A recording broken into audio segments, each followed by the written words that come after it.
Hello, I'm Ben, and welcome to Memory Cards, a show where we take a look back at in the long history of the games that happened in the past. But what happened this week in the past? Should we find out? Let's look at some!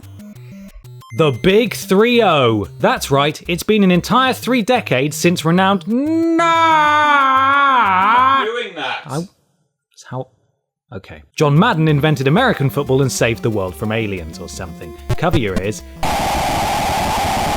And there we go. Not entirely familiar with Madden or American football, really, so here's some Wikipedia. Lazy? Maybe, but you weren't really going to Google it, were you? Electronic Arts founder Trip Hawkins conceived the series and approached Madden in 1984 for his endorsement and expertise, but because of Madden's insistence that the game be as realistic as possible, the first version of John Madden Football did not appear until 1988. This game featured many customizable aspects, including weather conditions, time of quarters, player fatigue, player injuries, and penalties, but unlike future Madden football games, no actual NFL teams are included due to the lack of NFL or NFLPA, whatever that is, licenses for authentic teams, player names, and stadiums.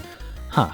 Way! Remember House of the Dead? Well, the third one arrived in arcades 16 years ago, and thank goodness it did. I mean, what else were you going to do at the bowling alley when you couldn't afford a lane? In 2019, 16 years after the events of the House of the Dead 4, which is a prequel apparently, a paramilitary force led by retired AMS agent Thomas Rogan infiltrates the EFI research facility, a research centre formerly owned by Dr. Roy Curian in an unnamed place in Europe or North America to investigate what led to the world's collapse. During the mission, his entire team... You know what? Nobody played these for the story. Being a coin-op arcade machine, there's a very good chance you'd be incredibly familiar with the first 2 levels at a push, but nobody's ever finished it. Ever. That's true. That's science. We just wanted to shoot the dead people. On the 28th of May 1993, the Super Mario Bros. Film was released, and it was crap. Look, I know it's looked back on fondly as a quirk of video game cinema, but it was really very bad. Starring the likes of Bob Hoskins as Mario, really, and John Leguizamo as Luigi Mario, yes, and narrated by Homer Simpson himself, Dan Castellaneta.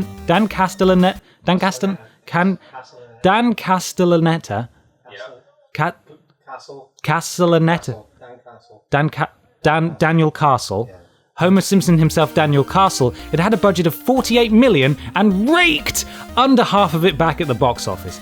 Ouch. Sounds like studio issues may have been to blame, though, as when co-director Rocky Morton, which should have been a red flag immediately, reflected on the movie in 2016, he described it as a harrowing experience. He said that everyone agreed to make the movie based on the original written script, which focused on the complicated but loving family dynamic that Mario and Luigi Mario had developed in the absence of their parents, Mama and Dada Mario.